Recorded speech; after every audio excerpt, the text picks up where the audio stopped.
Hey guys, how are we all doing? So Dan from Trading with Dan here. This is our Bitcoin evening wrap. So if you guys wouldn't mind smashing that like button, we will go straight over to those charts. So the 4 hour time frame first. Yeah, as you can see, we're basically hanging around the underside of this trend line. I mean, you could kind of call this a retest of the trend line, but it's not a retest and then continuation down after breaking it. We're definitely holding our own up here, and then also more importantly, we have obviously held this downward trend line, the top of the potential descending broadening wedge, and also we have managed to get over well the midpoint of this range here, which was also was a level of interest, a level of significance, although at the moment we have just dipped below that, but that's not much of a problem at the moment. So yeah, realistically things are looking good. Also, you can see the 4 hour 9. 4 hour 9 did give us some volatility. We did obviously sell off on it because we clearly traded down to this level. Yes, there's some weakness off the 4 hour 9, and then obviously once the next candle basically traded above it, we then moved to the upside. Yeah, hit the trend line, well, broke the trend line fully and formally broke it. But yeah, we've subsequently been rejected from that trend line. Well, we could call it again because we basically got rejected about here. Don't forget, this trend line is not exactly set in stone in the perfect position. There is no perfect position, that's why. It's obviously open to interpretation and subjective in nature. But yeah, so what are we looking at going on here then? Let's have a look at the higher time frames as well, because there we have it. That's what I thought we might be seeing, because we may have some TD9s coming up. And yeah, so we've got this well, we've got a 12-hour TD9, and we have basically got it at resistance, at this trendline resistance, at this resistance here, and it is quite clearly a bearish looking candle, if ever I saw one. So yep, so obviously this closes in 3 hours, so it's obviously got time to reposture itself, either come lower or rally back up, whatever it just decide to do. But yeah, this is something we obviously probably need to be aware of. I'm not going to draw the line below this candle because it hasn't closed yet, and we are not too far away from the low. But yeah, realistically, this could give us sideways to down. So based on this 12-hour candle and its quite bearish looking nature with its upper wick, which obviously shows rejection at that trend line, what I think would probably be Bitcoin's next few 12-hour candle price action would be sideways to down. Sideways obviously would be good. Drifting down would well, to be honest, would be fine as long as we get held at 11,500. Yeah, failing that, we could obviously take out the high of this candle, take out this trend line, and progress to the upside. And yeah, I mean, that can happen, and if that does happen, if we do trade up here, we do break this trend line and we do break above this 12-hour 9 candle, I would then definitely expect to see pretty quick continuation. I don't know why that keeps flashing that color. I've not noticed to do that before. I think I would expect to see some continuation above well, the top of this level here, so basically around 11,900, which is realistically going to send us up to, well, 12,000 and beyond. So yeah, if we do get above there, but like I said, it's not like I'm 100% certain or convinced this is what's going to happen, but I do think on the balance of probabilities, I would just think we've got more sideways to play out here.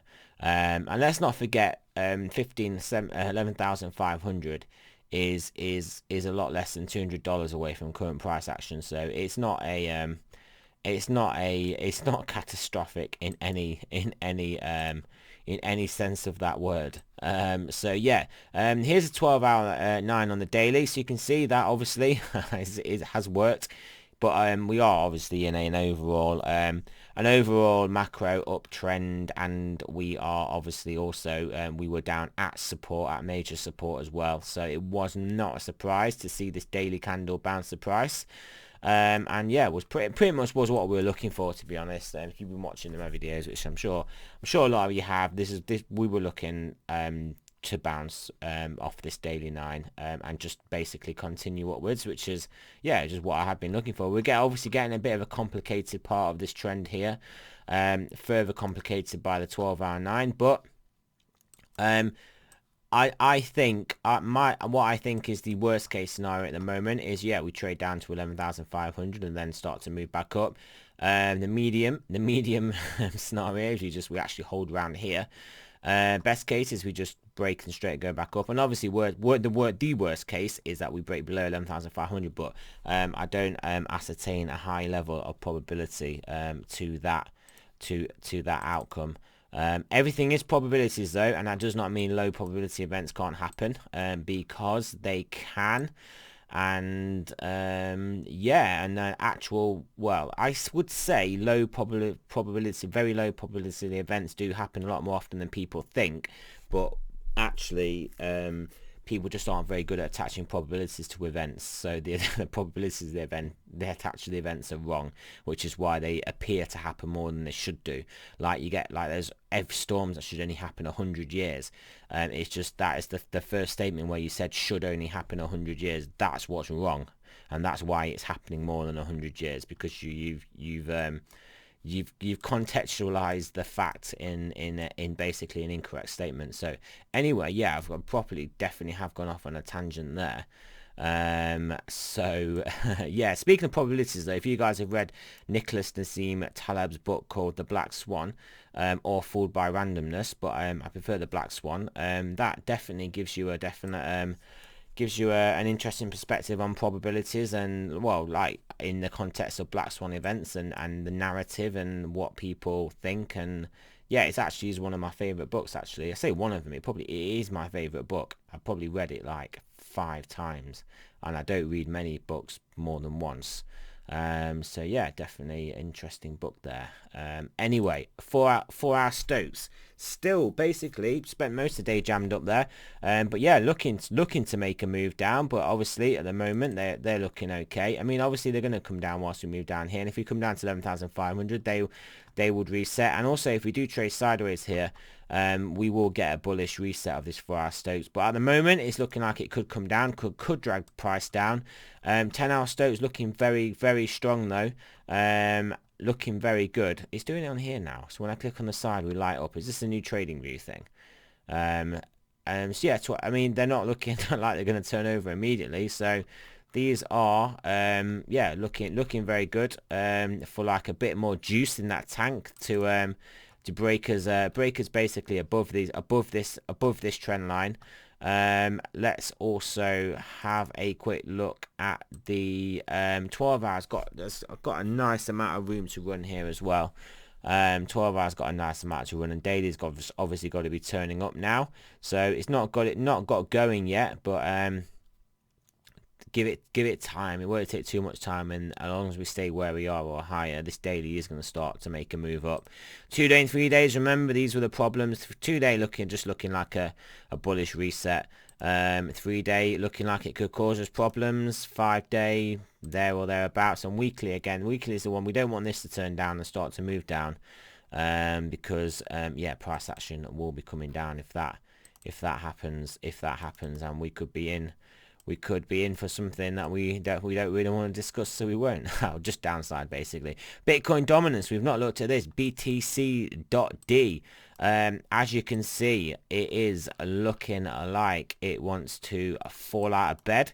Where is the next support line? Yeah, realistically it's down here. If we get down to here, it is going to be absolute party time for alts. Well, it will be obviously in the course of getting down to here, we'll be having a party time in alts. It's not like alts are going to do nothing. Right, we're here, buy. But yeah, alts are obviously going to move up, and yeah, alts are going to move up. So, and yeah, that's great. I was basically going to have go off on a little bit of a tangent about about how, yeah, certain alts are lagging. I was talking to one of my trader friends about the old altcoins and the new altcoins, and there is one basically sort of trading technical factor that you all have got to remember. These new altcoins, let's say DOT for example, or KSM, these new coins, they don't have existing bag holders from 2018 that are sat with a load of tokens that they're gonna probably sell as soon as they get to break even. They don't have any of them because they are basically new coins breaking to new highs. All of these original altcoins, just all of them. You go through CoinMarketCap. Let's just have a quick look. CoinMarketCap will wing it over here. Let's go to night mode because that's a bit bright. Yeah, you can see exchanges, sorry guys, cryptocurrencies, top 100, that'll do. If you want to load, yeah, so obviously, I mean, we can ignore obviously Ethereum, Tether, so, and we'll start down here. XRP, obviously going to have a lot of people, bag holders, and it does have a lot of bag holders. I assure you, you don't have to be in many crypto chat groups or channels to understand that. Chainlink again is a new one, no bag holders. Bitcoin Cash, bag holders. Litecoin, bag holders. Bitcoin SV. I mean, these did split though. Bitcoin SV and Bitcoin. Well, but yeah, Bitcoin SV. Crypto.com will have some bag holders. Binance Coin, bag holders. Cardano, bag holders. EOS, bag holders. Basically, they all got bag holders, all these coins, all these larger cap coins. And that is all I want to say is overhead resistance into those coins going up. That is a lot of people that want to basically sell into any moves up. Whereas if you have got coins that are basically at all-time highs or around all-time highs, then basically those coins are don't have that same overhead resistance clearly. That's all I wanted to say. Just something to consider. So in the context of the BTC dominance, as this comes down, I then would still then expect all altcoins to benefit from it, but the altcoins without that overhead resistance, or those alt 1.0s I call them, with the overhead resistance of bag holders, I would expect them to not benefit as much as some other coins would. So just something for you to consider when you are deciding what you want to buy, basically. And even if you are a bag holder of any of these coins and you want to wait to break even, trading is trading, your capital is your capital. There's opportunity cost of capital. So if you think there's a coin, a new exciting coin that is going to perform well, but you don't want to sell your say Bitcoin Cash until it gets to a certain level, then you potentially missing out on that opportunity. So your Bitcoin Cash sell level may be like 50% higher than where it is now, but you could sell that now 50% lower, buy that new exciting coin that you've been looking at, and then that coin in that time Bitcoin Cash goes up to your sell level, could maybe 2x, and you are a lot better off. So that is not financial advice. I'm not trying to give you guys financial advice. That's just an example, or a trading example of how just how you could benefit from not being an attached bag holder. So anyway, so that is it. Yeah, that pretty much brings us to the end of our video. So let's have a look at that 4 hour again. I mean, you can kind of see we've got a bit of a nice rise. Oh, I hate doing this, guys. Cluttering up my charts, and I am going to delete this, but am I going to delete it? Am I? Because it does look pretty interesting. Obviously rising channels, there's always the risk of breaking to the bottom, breaking out and then moving down. We'll just leave it in here like this for the time being. We will leave it, even though we are making a really, I hate charts like this. I hate charts like this. Just cluttered charts. I know some people like them because to be honest, I think part of it, they just think they look good, they look professional. But yeah, and then maybe if they are assimilating and using all that information, and then find that assimilating and using that information helps them, then so be it, crack on. But I just like to streamline all my processes, and this is not streamlined. But anyway, we're going to have it on, and then as soon as we break it or do something, we're going to delete it.